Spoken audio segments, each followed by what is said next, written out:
Assalamualaikum ibu-ibu sekalian. Tahukah ibu bahwa stroke adalah penyebab kematian nomor 2 di Indonesia? Dan sekitar 60% korbannya adalah perempuan berusia di atas 45 tahun. Penelitian Kementerian Kesehatan RI tahun 2023 menemukan bahwa 7 dari 10 wanita Indonesia usia 45-60 tahun punya risiko tinggi terkena stroke dan penyakit pembuluh darah. Tapi kabar baiknya, ini bisa kita cegah. Dan caranya tidak harus mahal. Hari ini saya akan bagikan 7 makanan murah yang mudah didapat di Indonesia, yang terbukti secara ilmiah bisa melindungi otak dan pembuluh darah kita dari stroke, penyumbatan, dan penuaan dini yang menarik. Total biaya semua makanan ini kurang dari Rp100.000 per minggu. Jauh lebih murah dari suplemen impor yang harganya ratusan ribu. Tapi manfaatnya sama. Bahkan bisa lebih baik. Tonton sampai habis. Karena di akhir saya juga akan jelaskan beberapa kesalahan fatal yang sering dilakukan saat mengonsumsi makanan sehat ini, yang bisa menghilangkan semua manfaatnya. Jangan lupa like video ini, subscribe channel Jurnal Klinis, dan nyalakan notifikasi supaya ibu tidak ketinggalan tips kesehatan gratis setiap minggu. Baik, kita mulai. Makanan pertama adalah tempe. Tempe, makanan tradisional Indonesia yang harganya sekitar Rp5.000 per potong. Ternyata punya kekuatan luar biasa untuk melindungi otak dan pembuluh darah. Penelitian dari Universitas Indonesia tahun 2023 menunjukkan bahwa tempe mengandung isoflavon, senyawa aktif yang bisa menurunkan risiko stroke hingga sekitar 30% pada wanita menopause. Proses fermentasi pada tempe menghasilkan senyawa bioaktif dan membuat nutrisi lebih mudah diserap, bahkan bisa sampai 3 kali lebih baik dibanding kedelai biasa. Tempe juga kaya vitamin B12 yang penting untuk fungsi saraf dan mencegah penyusutan otak seiring usia, serta mengandung protein nabati berkualitas tinggi yang mudah dicerna. Penelitian di Journal of Medicinal Food menemukan bahwa konsumsi tempe secara rutin bisa menurunkan kolesterol jahat atau LDL dan membantu meningkatkan kolesterol baik atau HDL. Cara konsumsi yang disarankan, tempe sebaiknya dikukus atau direbus, lalu bisa ditumis dengan sedikit minyak. Bukan digoreng tenggelam dengan minyak banyak. Konsumsi 2-3 potong per hari sebagai lauk sudah sangat bermanfaat. Makanan kedua adalah sarden kaleng. Banyak yang mengira semua makanan kaleng itu tidak sehat. Padahal sarden kaleng justru salah satu sumber omega 3 yang sangat baik. Dan terjangkau. Harga sarden kaleng lokal sekitar Rp12.000-15.000. Tapi kandungan omega 3-nya bisa setara dengan suplemen minyak ikan yang harganya ratusan ribu per bulan. American Heart Association melaporkan bahwa konsumsi ikan berlemak seperti sarden 2-3 kali per minggu bisa menurunkan risiko stroke hingga sekitar 40%. Sarden kaya omega 3 jenis DHA dan EPA yang membantu menjaga elastisitas pembuluh darah, menurunkan peradangan, meningkatkan fungsi kognitif dan memori, serta mencegah penggumpalan darah. Dalam 100 gram sarden bisa terdapat sekitar 2-3 gram omega 3. Jumlah yang sudah cukup untuk kebutuhan harian. Sarden juga memberikan kalsium, terutama karena tulangnya ikut dimakan, serta vitamin D yang penting untuk kesehatan otak. Cara konsumsi yang dianjurkan, pilih sarden dalam saus tomat atau air, dan hindari yang dalam minyak. Konsumsi 1 kaleng 2-3 kali per minggu. Bisa ditumis bersama bawang dan sayuran seperti bayam atau kangkung bagi yang punya asam urat tinggi. Sebaiknya batasi konsumsi sarden maksimal 1 kali per minggu dan konsultasikan dengan dokter makanan. Ketiga adalah bayam. Bayam adalah sayuran hijau yang harganya sekitar Rp3.000-5.000 per ikat. Tapi manfaatnya untuk otak dan pembuluh darah sangat besar. Penelitian dari Rush University Medical Center yang mengikuti hampir 1.000 partisipan selama beberapa tahun, menemukan bahwa orang yang rutin makan sayuran hijau seperti bayam punya fungsi otak yang setara dengan orang yang usianya 11 tahun lebih muda. Bayam kaya folat atau vitamin B9 yang membantu menurunkan kadar homocysteine, zat yang bila terlalu tinggi bisa merusak pembuluh darah dan meningkatkan risiko stroke. Bayam juga mengandung lutein dan zeaxanthin sebagai antioksidan, serta kalium dalam jumlah cukup tinggi untuk membantu mengontrol tekanan darah. Cara konsumsi, jangan masak bayam terlalu lama. Cukup tumis 3-5 menit atau rebus sebentar saja. Konsumsi 1-2 mangkuk bayam matang per hari sangat baik dan akan lebih optimal bila dikombinasikan dengan sumber vitamin C seperti tomat atau jeruk untuk membantu penyerapan zat besi. Bagi yang punya batu ginjal atau asam urat, sebaiknya batasi konsumsi bayam dan diskusikan dengan dokter makanan. Keempat adalah kacang tanah. Kacang tanah harganya sekitar 15-20 ribu rupiah per kilogram untuk kacang mentah. Jauh lebih murah dibanding kacang impor seperti almond atau walnut. Tetapi kandungan nutrisinya bisa sebanding. Penelitian di Journal of Nutrition and Metabolism tahun 2022 menunjukkan bahwa konsumsi kacang tanah secara rutin bisa menurunkan risiko stroke iskemik dan membantu fungsi kognitif pada orang dewasa. Kacang tanah mengandung niacin atau vitamin B3 yang penting untuk fungsi otak, vitamin E sebagai antioksidan kuat, resveratrol yang membantu melindungi pembuluh darah, lemak tak jenuh yang baik untuk profil kolesterol, serta protein nabati dalam jumlah cukup tinggi. Cara konsumsi yang paling baik adalah kacang rebus atau panggang. Bukan kacang yang digoreng dengan banyak minyak. Konsumsi 1-2 sendok makan, sekitar 30 gram per hari. Sudah cukup sebagai camilan sehat dan tidak perlu berlebihan karena kalorinya tinggi. Bagi yang punya asam urat tinggi, sebaiknya berhati-hati dan konsultasikan dengan dokter mengenai jumlah yang aman.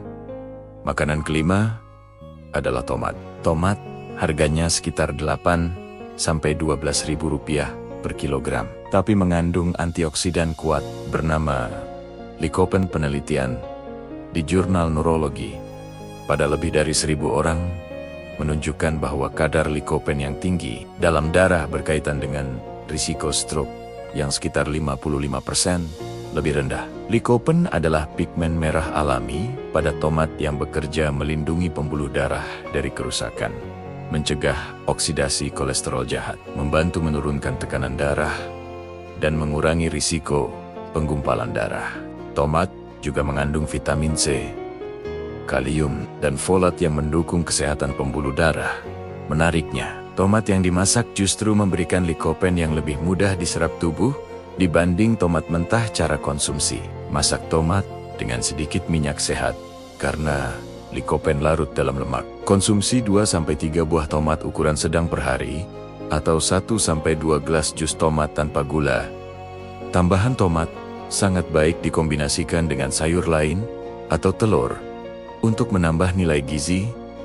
Makanan-makanan keenam adalah telur. Telur adalah sumber protein hewani yang sangat terjangkau, sekitar 2,5-3 ribu rupiah per butir. Dengan kandungan nutrisi yang sangat lengkap, telur mengandung kolin, yaitu nutrisi penting yang dibutuhkan untuk pembentukan asetilkolin, sebuah neurotransmitter yang berperan dalam memori dan pembelajaran. Satu butir telur bisa mengandung lebih dari 100 mg kolin. Penelitian menunjukkan bahwa asupan kolin yang cukup berkaitan dengan fungsi memori yang lebih baik dan risiko demensia yang lebih rendah. Selain kolin, telur juga mengandung vitamin B12, vitamin D, lutein, zeaxanthin, serta protein berkualitas tinggi.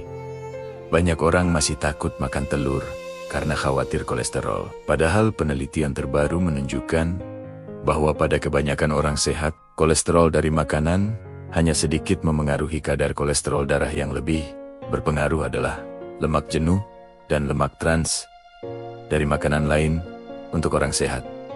Konsumsi 1-2 butir telur per hari, umumnya aman dan bermanfaat. Cara konsumsi yang dianjurkan adalah direbus, dikukus, atau dibuat orak-arik dengan sedikit minyak. Bukan digoreng dengan banyak minyak bagi yang punya kolesterol sangat tinggi atau diabetes. Sebaiknya konsultasikan dulu dengan dokter untuk menentukan jumlah yang aman. Makanan ketujuh adalah ikan teri. Ikan teri sering dianggap remeh, padahal ini adalah salah satu makanan lokal dengan kepadatan gizi yang sangat tinggi, dengan harga sekitar 20–30 ribu rupiah per kilogram untuk teri kering. Penelitian di Journal of Nutritional Science menemukan bahwa ikan kecil yang dimakan utuh, termasuk tulang dan kepalanya, memberikan asupan kalsium, protein, dan mikronutrien yang lebih lengkap dibanding hanya makan daging ikan besar. 100 gram teri kering bisa mengandung sekitar 1,5–2 gram omega 3, sekitar 40 gram protein, serta kalsium sangat tinggi karena tulangnya ikut dimakan. Teri juga mengandung vitamin D dan selenium yang penting untuk kesehatan otak dan sistem saraf. Namun, teri kering biasanya tinggi garam, sehingga perlu cara olah yang tepat, terutama bagi yang memiliki tekanan darah tinggi. Sebaiknya rendam teri kering dalam air hangat selama sekitar 10–15 menit. Bilas beberapa kali, lalu masak tanpa menambahkan garam lagi. Konsumsi 2–3 sendok makan per hari sudah cukup bagi penderita hipertensi. Bisa memilih teri segar atau teri yang kadar garamnya lebih rendah. Sekarang kita bahas beberapa hal penting yang jangan dilakukan. Kesalahan pertama adalah menggoreng semua makanan ini dengan minyak banyak. Walaupun bahan utamanya sehat, bila dimasak dengan minyak berulang dan berlebihan, justru menambah lemak jenuh dan lemak trans yang merusak pembuluh darah. Lebih baik menggunakan cara masak seperti kukus, rebus, panggang, atau tumis dengan sedikit minyak sehat. Kesalahan kedua adalah berpikir kalau bagus berarti harus dimakan banyak sekali. Padahal kacang tanah tinggi kalori, teri kering tinggi garam, dan telur juga ada batas amannya.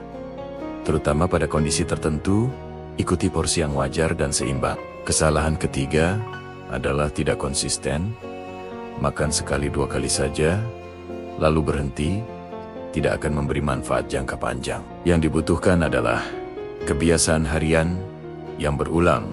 Kesalahan keempat, mengabaikan kondisi kesehatan pribadi.